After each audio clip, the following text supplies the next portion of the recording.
ઓખાહરણ શ્રી ગણપતિજીને પ્રાર્થના.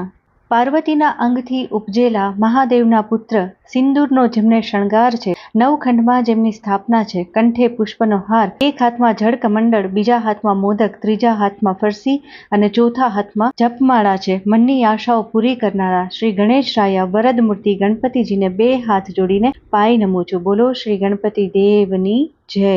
કડવું પેલું. માં અંબાની સ્તુતિ. જયંતી મંગલા કાલી ભદ્રકાલી કપાલિની દુર્ગા ક્ષમા શિવા ધાત્રી સ્વાહા સ્વધા નમોસ્તુતે. જેનું વર્ણન કરવું અશક્ય છે એવા ત્રિપુર સુંદરી, હંસાવતી, બગલામુખી માં જગદંબા કે જેમનું સ્મરણ બ્રહ્મા, વિષ્ણુ અને મહેશ કરે છે. નારદજી જેમના ગુણ ગાય છે. સોળે શણગાર સજી, નાકે નિર્મળ મોતી સુહાવતી, અબિલ ગુલાલના ઉચ્છવ સાથે મૃદંગના ઝણકારમાં સિંહાસન પર બેઠેલી મારી માવડીને હું બાળક, ખીર, મધ અને શર્કરા અર્પણ કરું છું. અગર કપૂરની આરતી કરું છું અને માના શરણમાં રહેવાની પ્રાર્થના કરું છું. સૌને ક્ષેમ કુશળ રાખજો માવડી એવી પ્રાર્થના સાથે નતમસ્તક પ્રણામ કરું છું. જય મા અંબા. કડવું બીજું. પરીક્ષિત રાજાનો શુકદેવજી સાથેનો સંવાદ. પરીક્ષિતજી શુકદેવજીને ઓખાનો મહિમા અને ઓખા અનિરુદ્ધના વિવાહનો પ્રસંગ વર્ણવવા માટે વિનંતી કરે છે. ત્યારે શુકદેવજી કહે છે કે ઓખાહરણ સાંભળવાથી તાવ, એકાંતર્યો કે મહારોગમાંથી મુક્તિ મળે છે. શ્રી કૃષ્ણએ વૃંદાવન ગોકુળમાં બાળલીલાઓ કરી અને પૂતના અને કંસને માર્યા પછી દ્વારિકા આવ્યા. 16,108 રાણીઓમાંથી 8 રાણીઓ પત્રાણી બની. રૂકમણી, સત્યભામા, જાંબુવતી, કાલિંદી, મિત્રવિંદા, નાગાંજિતા, ભદ્રા અને લક્ષ્મણ પ્રિય બન્યા. તેથી તે અષ્ટભાર્યા પણ કહેવાયા. પહેલા પત્રાણી રૂકમણી, તેમના પુત્ર પ્રદ્યુમન અને પ્રદ્યુમનના દીકરા અનિરુદ્ધ, બ્રહ્માજીના માનસપુત્રી મારીચી અને એમના પુત્ર ઋષિ કશ્યપ. ઋષિ કશ્યપ અને દિતિના પુત્ર હિરણ્ય કશ્યપ કે જેમનો પુત્ર પ્રહલાદ વિષ્ણુના પરમ ભક્ત હતા. તેમના જે 4 પુત્ર હતા એમાં વિરોચન ખૂબ વીર અને ત્યાગી હતા. તેમના વિશાલાક્ષી વિવાહ થયા ત્યારે મહાબલી અને મહાદાની રાજા બલિનો જન્મ થાય છે. બલિ રાજાના પુત્ર બાણાસુર શિવ ભક્ત હતા અને દૈત્યગુરુ શુક્રાચાર્યના આદેશથી તેમણે શિવ તપ આદર્યું. કડવું ત્રીજું. બાણાસુરને શિવજીનું વરદાન. મધુવનમાં આવી બાણાસુરે અન્નજળનો ત્યાગ કર્યો. પ્રકૃતિના બદલાતી આબોહવામાં પણ ધ્યાન ભંગ કર્યા વિના એકાગ્રત ચિત્તે તેણે તપ ચાલુ રાખ્યું. શિવજી માતા ઉમિયાને કહે છે કે જે નિષ્ઠાથી મારી ઉપર જળ ચડાવે છે તેની કાયાને હું નિર્મળ રાખું છું. સુગંધ ચડાવે છે તેની બુદ્ધિને હું ધન્ય કરું છું. બીલીપત્ર ચડાવે છે તેને સોનાનું છત્ર આપું છું. સેવા કરીને ઝાલતાલ વગાડે છે તેને હું ન્યાલ કરી દઉં છું. માતા ઉમિયાને બાણાસુરની રાક્ષસી પ્રકૃતિ હોવાના લીધે ઘણી શંકા ઉપજે છે, પરંતુ ભોળાનાથ બાણાસુર સમક્ષ પ્રગટ થઈને દર્શન આપે છે અને તેના માથા પર હાથ મૂકે છે.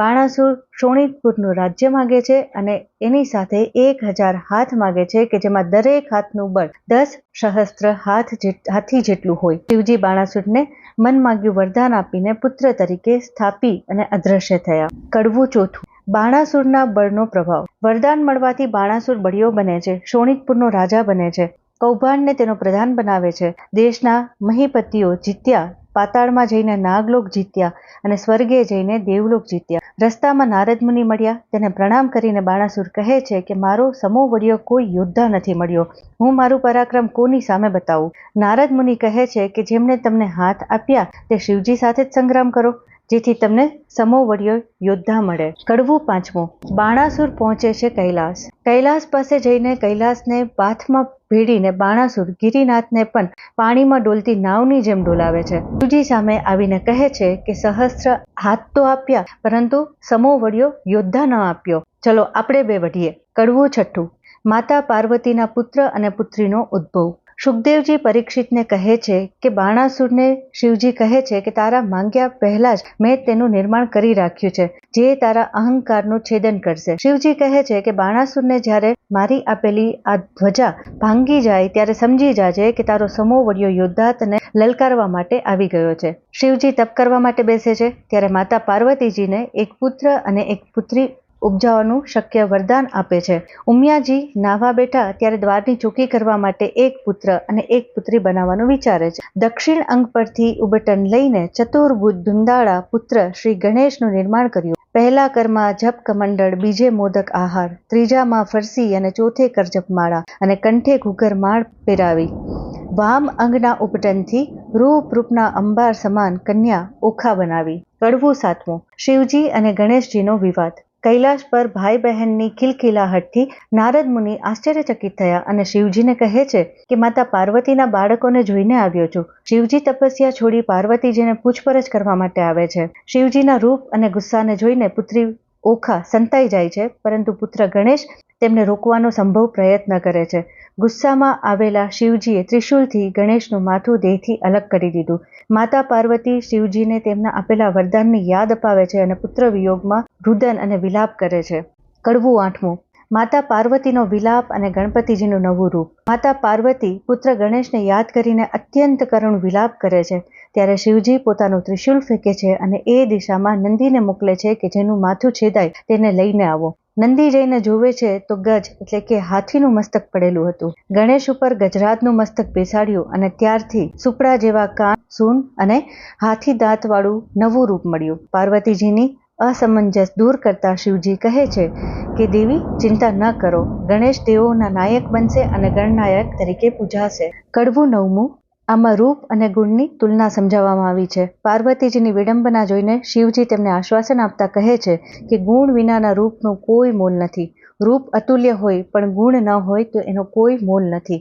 કડવું 10. ગણપતિજીને શિવજીના આશીર્વાદ. મુસાફરી શરૂ કરતા પહેલા લેવાય ગણપતિનું નામ. કથા ગ્રંથ લખવાની શરૂઆત કરતા પહેલા પણ લેવાય ગણપતિનું નામ. પહેલા પૂજા જેની થાય તે છે ગણપતિ. સૌભાગ્યવતીનું સૌભાગ્ય વધારે તે ગણપતિ. વિવાહ વાસ્તુમાં જે પ્રથમ પૂજાશે તે છે ગણપતિ. શિવજી પાર્વતીજીને સમજાવે છે કે ગણપતિમાં ગુણ છે, તેથી તે હંમેશા પ્રથમ પૂજ્ય છે અને એટલા માટે જ તમે એના રૂપની ચિંતા ન કરો, ગુણ મહત્વના છે. કડવું 11. ઓખાને શાપ અને અલુણાનું વ્રત. સ્વસ્થ થતા પાર્વતીજીને પુત્રી ઓખાનું સ્મરણ આવ્યું. ઓખાભાઈ બીકના માર્યા લૂણ એટલે કે મીઠાની કોઠીમાં છુપાઈ ગયા હતા. તેથી ગુસ્સામાં માતા તેને અંગ ઓગળી જવાનો શાપ આપે છે અને દૈત્ય કુળમાં જન્મ લેવાનો શાપ આપે છે. ઓખાભાઈ માફી માગે છે ત્યારે માતા કહે છે કે શાપ તો મિથ્યા ન થાય, પરંતુ તું ભલે દૈત્ય કુળમાં અવતરીશ પણ દેવકુળમાં જ તારા વિવાહ થશે. ચૈત્ર મહિનામાં જે ઓખા હરણ સાંભળશે તે મહારોગમાંથી મુક્ત થશે. ચૈત્ર માસના 30 દિવસ મીઠા વિનાનું અલુણું ખાય તેને રોગ કાયા ન જાય. 30 નહીં તો 5 દિવસ અને એ પણ ન થાય તો 1 દિવસ અલુણું ખાવું. જમીન પર સૂવું, શક્તિ પ્રમાણે જરૂરિયાતને દાન દેવું. વૈશાખ સુદ ત્રીજ જેને અખાત્રીજ કહીએ છીએ તે દિવસે માતાએ ઓખાબાઈને સૌભાગ્ય પ્રદાન કર્યું છે અને તેથી જ આ દિવસને વગર પૂછ્યું મુહૂર્ત તરીકે ઓળખવામાં આવે છે. કડવું 12. બાણાસુર અને દાસીનો સંવાદ. સાફ સફાઈનું કામ કરતી દાસી વહેલી સવારે જ્યારે રાજા બાણાસુર સામે આવે છે ત્યારે તે પોતાના મુખને ઢાંકી દે છે. પોતાના મુખની સામે સાવરણી રાખી દે છે. બાણાસુર જ્યારે કારણ પૂછે છે ત્યારે તે દાસી સાચું કારણ કહેવાનું ટાળે છે અને બહાના આપ્યા કરે છે, પણ રાજાને જવાબથી સંતુષ્ટિ થતી નથી. તેથી તે દાસીને પૂછે છે કે જે પણ હોય તે મને સાચું કહે. કડવું 13. દાસીનું સ્પષ્ટીકરણ. દાસી કહે છે કે પેલો ચંડાળ જે નદીએ જઈને નાતો નથી, બીજો ચંડાળ જે પુત્રીનું ધન ખાય છે, ત્રીજો ચંડાળ જે માતા પિતાને દુભવે છે, ચોથો ચંડાળ એ છે જે પારકું ધન લૂંટે છે, મન મેલું છે એ 5મો ચંડાળ છે, કરમાયેલા વદનવાળા 6ઠા ચંડાળ છે તો પુત્ર કે પુત્રી વિનાનો 7મો ચંડાળ છે, પરદાસ્તુ મનવાળો 8મો ચંડાળ છે, જે પુત્ર કે પુત્રીને મારે છે તે 9મો ચંડાળ છે અને કરમથી જે ચંડાળ છે તે 10મા ચંડાળ છે. ચંડાળ એટલે કે શુદ્ર. રાજા આપ નિસંતાન હોવાથી શુદ્ર એટલે કે ચંડાળ છો, જેનું સવારમાં મુખ દર્શન કરવું હિતાવહ નથી, તેથી રાજન મેં સાવરણી પાછળ મારું મુખ છુપાવ્યું હતું. કડવું 14. બાણાસુર શિવજી પાસે પુત્ર યોગની વિનંતી કરવા જાય છે. બાણાસુર દાસીને વાત સાંભળીને ક્ષોભિત થયો. શિવજી પાસે જઈને પુત્રની માંગ કરે છે. શિવજી કહે છે કે આ ભવમાં જે મળે છે એ પાછલા જન્મનું કર્મફળ છે. પાછલા જન્મમાં તું જમવા બેઠો હતો ત્યારે તારો એકનો એક પુત્ર બાલ્યાવસ્થામાં માટીવાળા હાથ લઈને તારા ભાણામાં જમવા આવ્યો. ત્યારે તે તેની સાથે ખૂબ જ ખરાબ વ્યવહાર કર્યો હતો અને એ બાળકને શિક્ષા કરી, તેથી બાળકને દુઃખ લાગ્યું. વાત્સલ્યની બદલે ક્રોધનું પ્રમાણ અતિશય હોવાથી વાંજ્યા બનવાનું ફળ ભોગવવાનો તારો વારો આવ્યો છે. 15. બાણાસુરને ત્યાં પુત્રીનો જન્મ. ઉમિયા માતા બાણાસુરને પુત્રી પ્રાપ્તિનું વરદાન આપે છે. બાણાસુરની પત્ની કંદલાને પુત્રી રત્ન પ્રાપ્ત થાય છે. જ્યોતિષ તેમને પાર્વતી પુત્રી ઓખાનો અવતાર બતાવે છે. જન્મકુંડળી પ્રમાણે ઓખા ઈચ્છાવતને વરસે અને તે કુંવર બાણાસુરનો સમોવડિયો યોદ્ધા સાબિત થશે. તેથી બાણાસુર ઓખાને તેના પ્રધાનની દીકરી ચંદ્રલેખા સાથે મહેલમાં રહેવા માટે આગ્રહ કરે છે, જેથી તે બહારના લોકોને મળે જ નહીં અને ઈચ્છા પ્રમાણે વિવાહ કરવાનો પ્રશ્ન જ ન થાય. કડવું 16મું.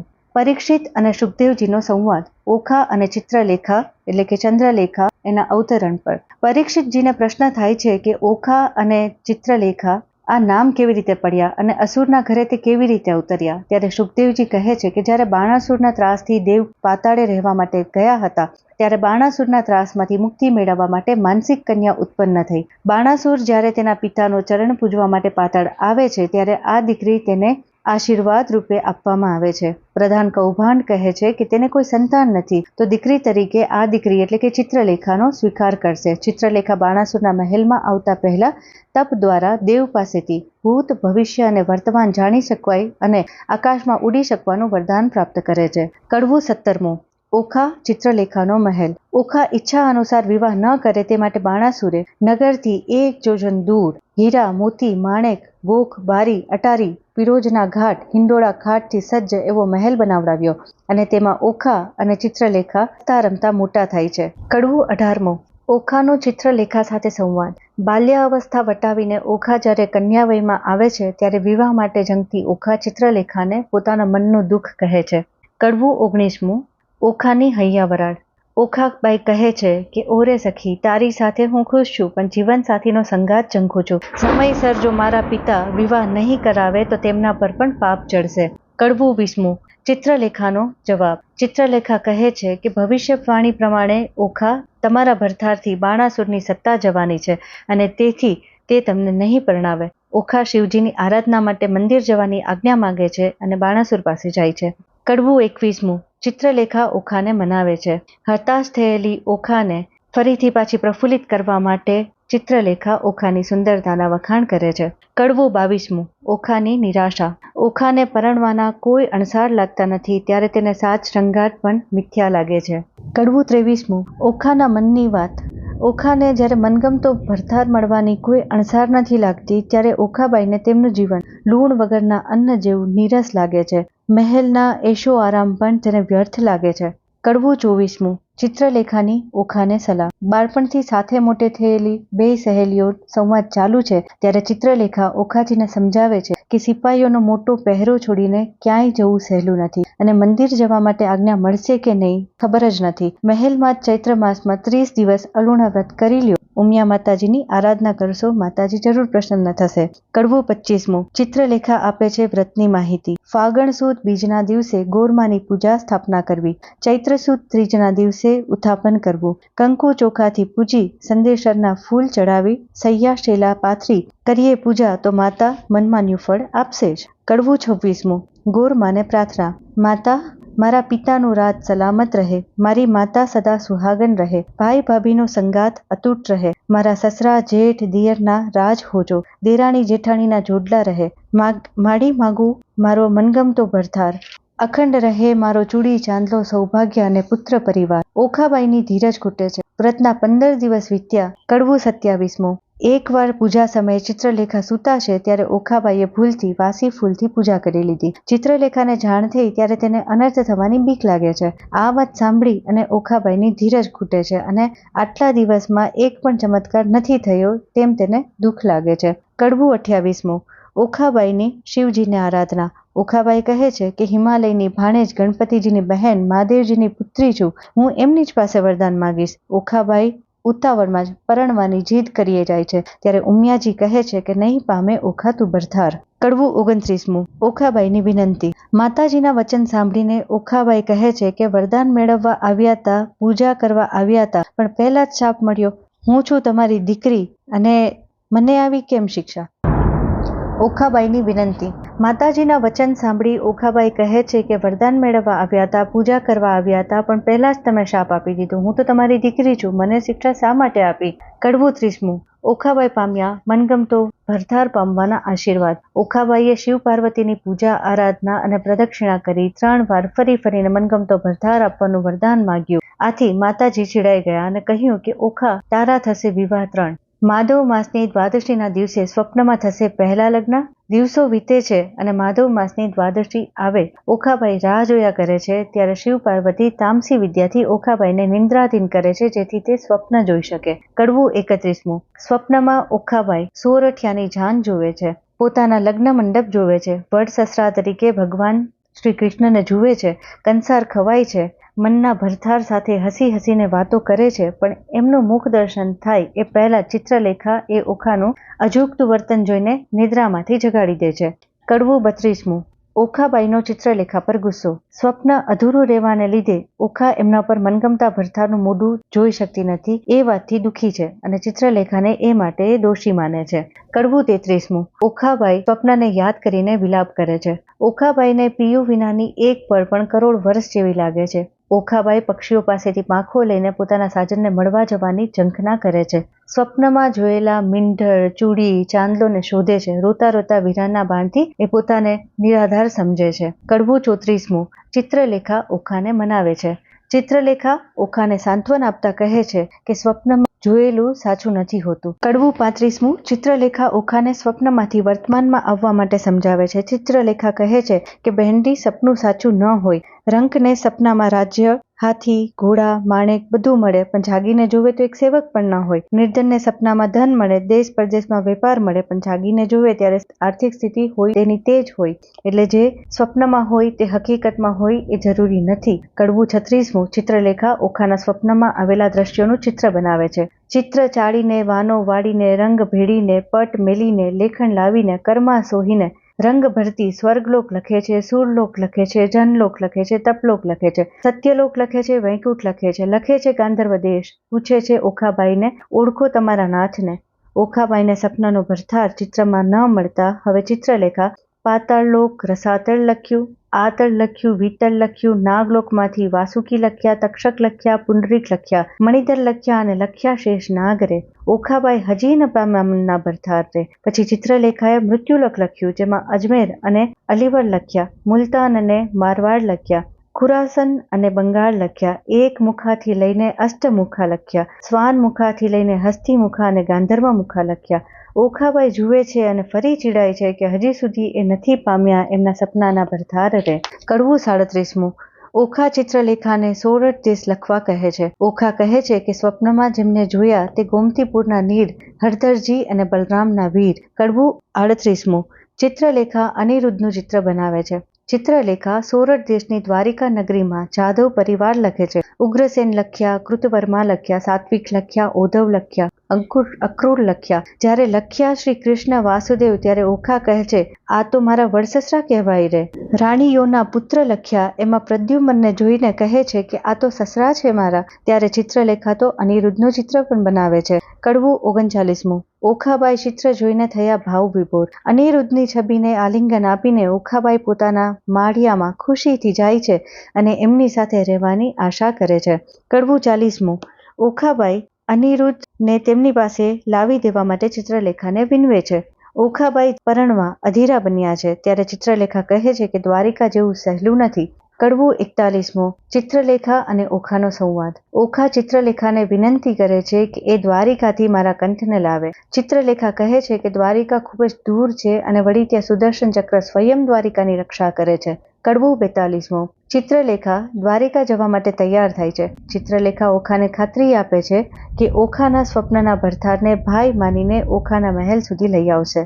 ચિત્રલેખા ગોમતીમાં સ્નાન કરી નારદ મુનિનું સ્મરણ કરી મદદ માગે છે. ત્યારે નારદ મુનિ કહે છે કે તામસી વિદ્યાથી આખી દ્વારિકા નગરીને ઊંઘ ભેગા કરીશ અને સુદર્શન ચક્ર ફરતું ફરતું નારદ મુનિ ઊભા છે ત્યાં આવ્યો અને નારદ મુનિએ તેને વાતોએ વળગાડ્યો. ત્યાં સુધીમાં ચિત્રલેખા પૂરા મહેલમાં જઈને અનિરુદ્ધને શોધે છે. ભગવાનનું સ્મરણ કરી અનિરુદ્ધ જે હિંડોળા પર સૂતા હતા એ હિંડોળા સહિત અનિરુદ્ધને લઈને શોણિતપુર જવા માટે નીકળે છે અને પહોંચે છે ઓખાબાઈના મહેલમાં. કડવું 43મું. ચિત્રલેખા ઓખાને સૂતા અનિરુદ્ધ જગાડતા રોકે છે. આપણા વડીલો કહે છે કે વિના કારણ પતિને નિદ્રામાંથી જગાડવું, પતિ પહેલા જમી લેવું, પતિ પહેલા સૂઈ જવું, પતિનું કહ્યું ન માનવું એ પત્નીના હિતમાં નથી. કડવું 44મું. ઓખાબાઈ અનિરુદ્ધને જગાડવા માટે આતુર બન્યા છે. ઓખાબાઈ ચિત્રલેખાને કહે છે કે તે તેમના ભરથારના પગ ચાપીને જગાડી ત્યારે ચિત્રલેખા સમજાવે છે કે યોદ્ધાના કુંવર છે અને તેમની સાથે કોઈ હથિયાર હોઈ શકે છે અને ચકાસણી કરી અનિરુદ્ધના ઓશિકા નીચેથી ગદા નીકળે છે. કડવું 45મું. અનિરુદ્ધ નિદ્રામાંથી જાગે છે. અનિરુદ્ધ ઊંઘમાંથી બેઠા થાય છે અને જોવે છે કે આ તો મારી દ્વારિકા નગરી નથી અને એ નગરી કે જ્યાં વૈષ્ણવોનો વાસ હોય છે, હરિકીર્તનના નાદ હોય છે, ભજનની રસથાળ હોય છે. ચિત્રલેખા અને ઓખાને અનિરુદ્ધ પૂછે છે ત્યારે ચિત્રલેખા ખમ્મા વીર કહી અનિરુદ્ધને સાંત્વના આપે છે. કડવું 46મું. ચિત્રલેખા અનિરુદ્ધને સમજાવે છે. ચિત્રલેખા કહે છે કે હે વીર, હું તમને તમારી નગરીથી અહીં લાવી છું. તમે મારી બહેન, મારી સખીને તમારી પટરાની બનાવો એ જ મારી વિનંતી છે. અનિરુદ્ધ કહે છે કે અસુર કન્યાને હું શી રીતે વરાવું? કડવું 47મું. ચિત્રલેખા અને અનિરુદ્ધનો વાર્તાલાપ. અનિરુદ્ધને ક્રોધ ભરાયેલા જોઈને ચિત્રલેખા પોતાના તર્ક રજૂ કરે છે ત્યારે અનિરુદ્ધ કહે છે કે હું તો રહ્યો પ્રદ્યુમનનો તન રે, તેથી જ હું અસુર પુત્રીને નહીં પરણું. ચિત્રલેખા તેના જવાબમાં કહે છે કે તમારા વડીલ સનકાસુરને મારી 16,000 નારીને પરણીને આવ્યા હતા ત્યારે તો જાત ભાત નહોતા પૂછ્યા. તારા ફૂઈએ અર્જુનને પરણ્યા છે. તારા દાદા જેમણે મામા કંસને અને માસી પૂતનાને માર્યા છે, કુબ્જાને રાણી કરી છે, દહીં માખણને ચોર્યા છે, સત્રાજીતને લીધે મળી લેવા ગયા ત્યારે જાંબુવતીને પરણીને આવ્યા છે. તમારા કુટુંબ વિશે જો આટલું સાંભળવું પૂરતું હોય તો હવે ઓખાની વાત કરીએ. ઓખાના કૈલાશપતિ અને માવડી ઉમિયા છે. ઓખા એ રીતે હિમાચળની ભાણેજ છે અને ગણપતિની બહેન છે. ઓખાના પિતાનું સામ્રાજ્ય છે તમારા વડીલની જેમ જ. ઓખા એ રીતે હિમાચળની ભાણેજ છે અને ગણપતિની બહેન છે. ઓખાના પિતાનું સામ્રાજ્ય છે તમારા વડીલની જેમ. 3 ડગલા જમીન માંગવા એ નથી ગયા બલિરાજાની પાસે.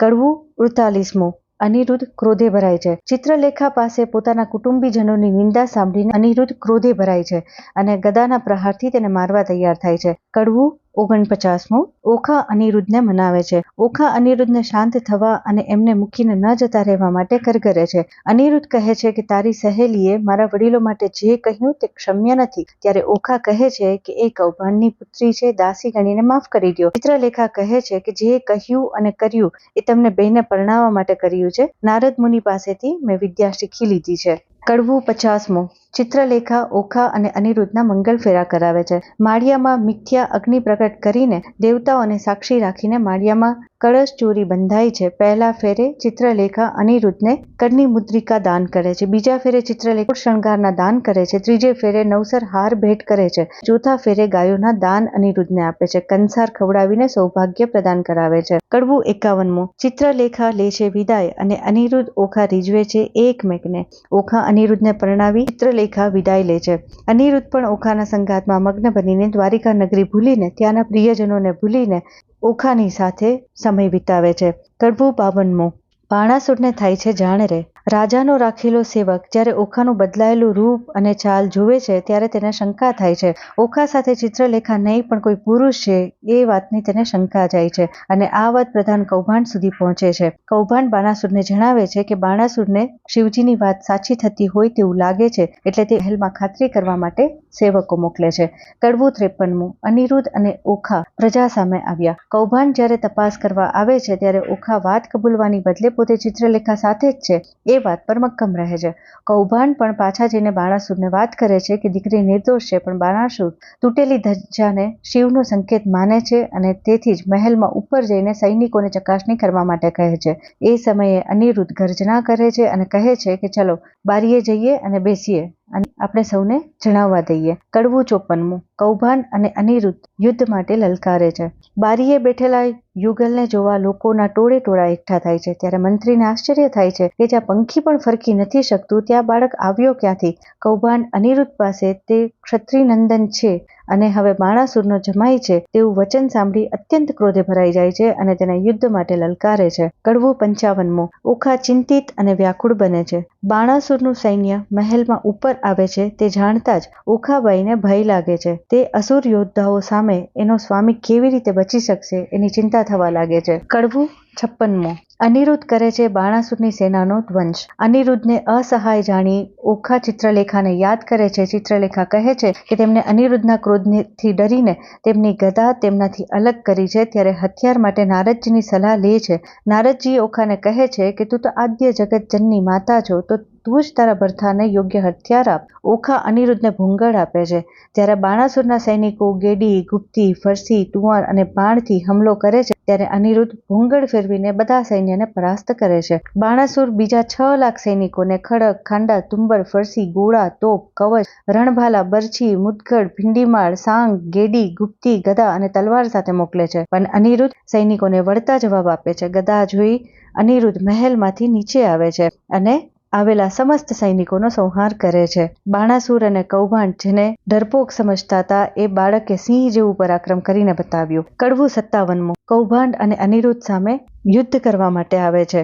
કૌભાંડ પહેલા દશાનન, ચંદ્રદેવ, બલિરાજાના ઉદાહરણ આપી અને બળનું અભિમાન છોડવા માટે બાણાસુરને સમજાવે છે. પણ બાણાસુર વાત માનવા તૈયાર નથી. ત્યારે કૌભાંડ અનિરુદ્ધની સામે યુદ્ધ કરવા માટે તૈયાર થાય છે. ઓખા અનિરુદ્ધને સુઝાવ આપે છે કે ચિત્રલેખા અનિરુદ્ધને દ્વારકા પાછા મૂકી આવે કે જેથી તે સુરક્ષિત રહી શકે. પણ અનિરુદ્ધ યુદ્ધ છોડીને જવા માટે તૈયાર નથી. કડવું 58. કૌભાંડ પણ પરાસ્ત થાય છે. ઓખાને ચિંતા થાય છે કે તેના સ્વામી પાસે સૈન્ય નથી, વાહન નથી, કવચ નથી, કુંડળ નથી. હવે કેવી રીતે દુશ્મનોના પ્રહારથી એ બચશે?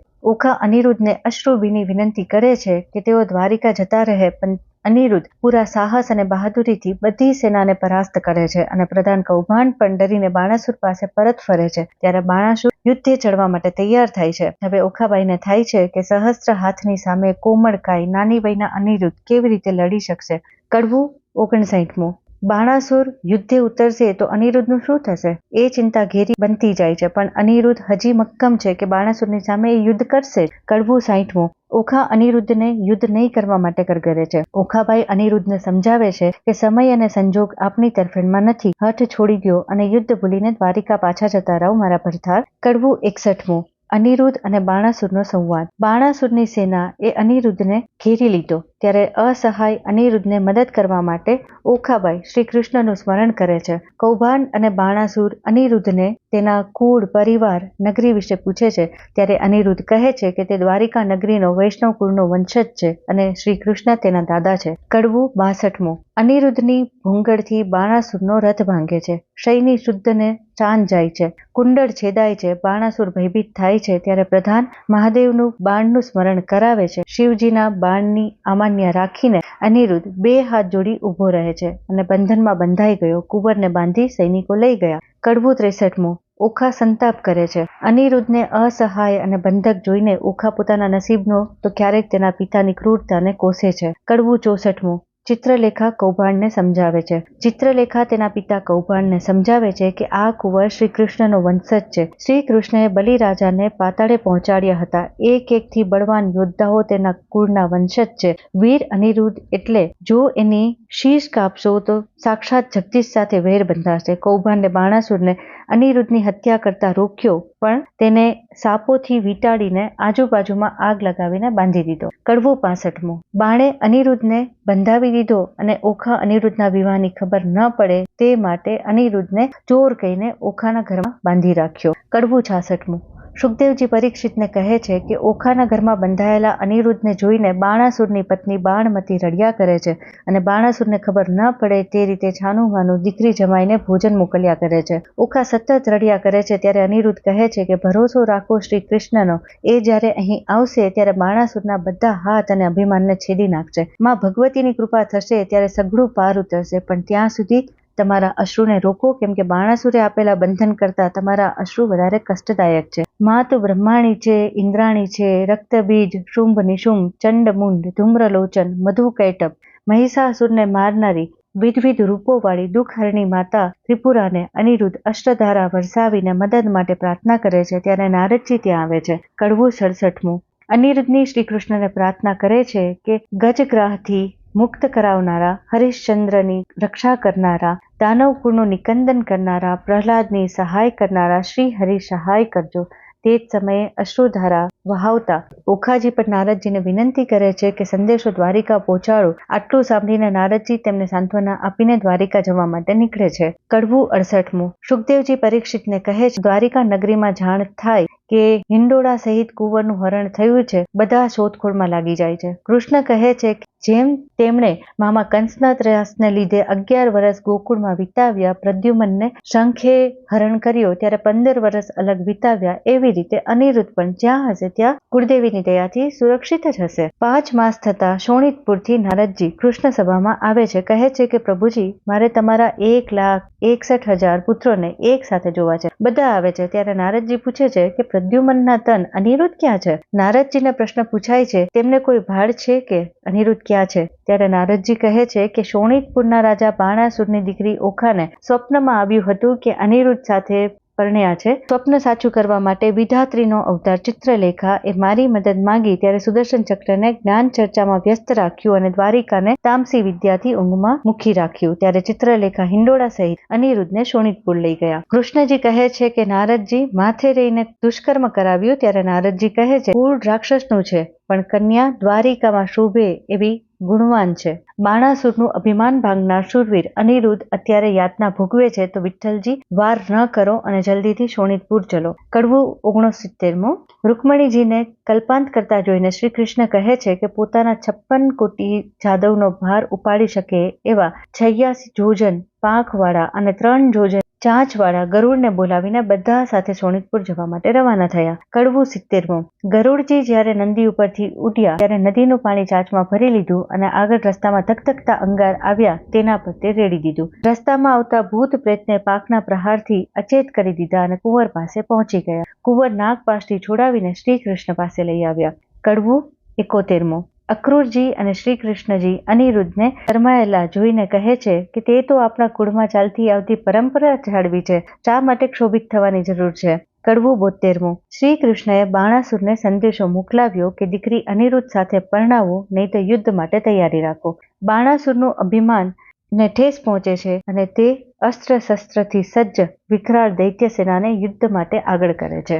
પૂર્ણ પુરુષોત્તમ એ દૈત્યોને સંહારીને શંખનાદ કરીને પાછા ફર્યા. કડવું 73. શંખનાદ સાંભળીને બાણાસુર મંત્રીને આજ્ઞા આપે છે અને પોતે યુદ્ધમાં ઉતરવા માટે જાય છે. કડવું 74. શ્રી કૃષ્ણને અપમાન કરતો બાણાસુર વારંવાર પોતાના બળનું અભિમાન કર્યા કરે છે. કડવું 75. દીનદયાળ શ્રી કૃષ્ણ બાણાસુરના 2 હાથ બાકી રાખી બાકીના હાથને છેદી નાખે છે. કડવું 76. સુખદેવજી અનિરુદ્ધના સાસુનું રાક્ષસી રૂપનું વર્ણન કરે છે અને તે શ્રી કૃષ્ણને મળવા માંગે છે તે જણાવે છે. કડવું 77. અનિરુદ્ધના સાસુ બાણાસુરને અપરાધ માટે માફી માંગે છે અને શ્રી કૃષ્ણ સુદર્શન ચક્ર પાછું બોલાવી તે માટે વિનંતી કરે છે. બાણાસુર શિવજી પાસે જઈને મદદ માંગે છે, એટલે હવે સદાશિવ પણ યુદ્ધે ચડ્યા. કડવું 78. શિવજી શ્રી ગણેશ અને કાર્તિકેય સાથે પોતાની ભૂત પ્રેત ડાકણ શાકણ પિશાચ વંતરની ટોળકી સાથે બાણાસુરની મદદ કરવા માટે યુદ્ધમાં જોડાય છે. શ્રી હરિ કૃતવર્માને દૂત તરીકે મોકલી અને મહાદેવનો સંદેશો મોકલાવે છે કે અસુરનું ઉપરાણું લઈને યુદ્ધ ન કરે,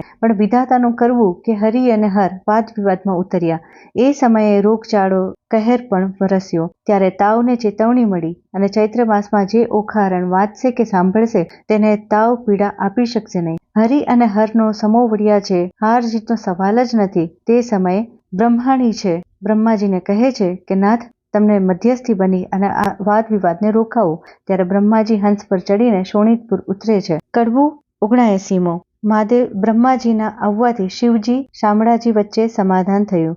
શિવજી કહે છે કે બાણાસુરને અહંકારમાં 1000 હાથ ખોયા હજી નહીં સમજે તો શિર પણ છેદાવવું પડશે. ત્યારે બાણાસુર નતમસ્તક લગ્નનો પ્રસ્તાવ સ્વીકાર કરે છે. કડવું 80. જ્યારે બ્રહ્મા વિષ્ણુ મહેશ મળે ત્યારે કોઈ દુઃખ શોક રહે જ નહીં. શ્રી કૃષ્ણએ બાણાસુર ઉપર હાથ ફેરવ્યો ત્યારે બાણાસુરનું હાથ કપાયેલું જે દુઃખ કે પીડા હતી, સર્વ પ્રકારના જે ભય હતા તેમાંથી તે મુક્ત થઈ જાય છે. ગરુડને દ્વારિકા મોકલે છે અને સમસ્ત પરિવારને શોણિતપુર તેડાવે છે. કડવું 81. પાર્વતીજીને નોતરા દેવાય છે, પછી પીઠી ચોળવાની વિધિ શરૂ થાય છે. કડવું 82. રૂકમણીજી, રેવતીજી અને દેવકીજી અનિરુદ્ધને તેલ સિંચારે છે, ત્યારે પાર્વતીજી, રિદ્ધિ સિદ્ધિ, રૂપવતી અને બાણમતી ઓખાને તેલ સિંચરે છે. કડવું 83મું. હલ હલ હાથની પર સોનાની અંબાડીએ સોનેરી કોર કસોંબલ સાડી પહેરીને પરની માતા બિરાજે છે. અનિરુદ્ધને વસ્ત્ર અલંકાર પહેરાવ્યા, કસ્તુરીનું તિલક કર્યું, ગાલે ટપકું કર્યું અને હાથમાં શ્રીફળ સોપારી આપી ઘોડી અંસવાની તૈયારી ચાલુ થઈ ગઈ. કડવું 84મું.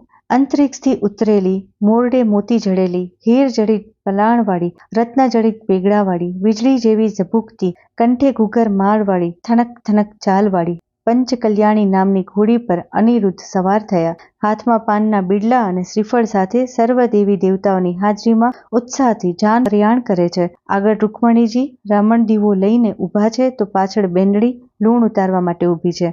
વરજીનું હર્ષોલ્લાસથી સામૈયું કરાય છે. આ ઘોડી ગાનાર અને સાંભળનાર તે ગંગા સ્નાન જેટલું પુણ્ય મળે છે. નિસંતાન સંતાન પણ પ્રાપ્ત કરે છે અને નિર્ધનને ધન મળે છે. કડવું 85મું. મંગળ ગીતો શરૂ થાય છે. પહેલે મંગળે સોનાના દાન દેવાય છે, બીજે મંગળે ધેનુના દાન દેવાય છે, ત્રીજે મંગળ હસ્તીના દાન દેવાય છે અને ચોથે મંગળ કન્યાદાન દેવાય છે અને અનિરુદ્ધ ઓખાના લગ્ન લેવાય છે. કડવું 86મું. જાત જાત ને ભાત ભાતની પકવાનો પીરસાય છે અને સૌ રાજી ખુશીથી પ્રેમથી સાથે જમે છે. કડવું 87મું. ઝરકસી ઝામાં શ્રી કૃષ્ણને પંચવસ્ત્ર શણગાર જમાઈને, દક્ષિણના ચીર રાણી રૂકમણીને, જરી મુગટને શાલ જાદવને, સાળુ ઘરજોડા સતી સત્યભામાને અને પાટણના પટોરા રાણી જાંબુવતીને આપીને પહેરામણીની વિધિ પૂરી કરાય છે અને કૃષ્ણ દ્વારિકા જાય છે. કડવું 88મું. ઓખાજીની સૈયરો ઓખાજીને સાજ શ્રૃંગારની ભેટ આપી વિદાય કરે છે. ઓખાજી ચિત્રલેખાને મળી જીવનભરના સંભારણાઓ સાથે આપે છે. કડવું 89મું. મંગળ ગીતો ગાતા ગાતા ઓખાજીની વિદાય શરૂ થાય છે. શ્રીફળ સિંચાવી, લાડુ કચોડું ઓખાબાઈને દઈને માતા શિખામણ દે છે. કડવું 90. માતા બાણમતી ઓખાજીને સાસરિયામાં હળી મળીને રહેવા, અનુકૂળ અનુરૂપ થઈને રહેવા, ઘરની વાતો ઘરમાં જ રાખવા અને પતિને સમર્પિત થઈને સેવા કરવાની શિખામણ આપે છે. કડવું 91. ઓખાજીનું દ્વારિકા નગરીમાં સ્વાગત થાય છે અને રૂકમણીજી વરઘોડાને વધાવે છે. કડવું 92. છેડાછેડી અને મીંઢોળની વિધિ પૂરી કરાવી બધા નવ વરઘોડિયાને આશીર્વાદ આપે છે. કડવું 93. શ્રી કૃષ્ણ ઓખાને આશીર્વાદ આપી ઈચ્છા પૂરી કરવાનું વચન માગે છે, ત્યારે ઓખા તેના પિતાનો વંશ જળવાઈ રહે તે માટે બાણાસુર માટે પુત્ર માગે છે. ભગવાનના આશીર્વાદથી બાણાસુરને પુત્ર પ્રાપ્તિ થાય છે. ઇતિ શ્રી ભાગવત મહાપુરાણે દશમ સ્કંધે શ્રી સુખદેવ પરીક્ષિત સંવાદે પ્રેમાનંદ કૃત ઓખાહરણ સંપૂર્ણ. શ્રી કૃષ્ણ શરણમ મમ.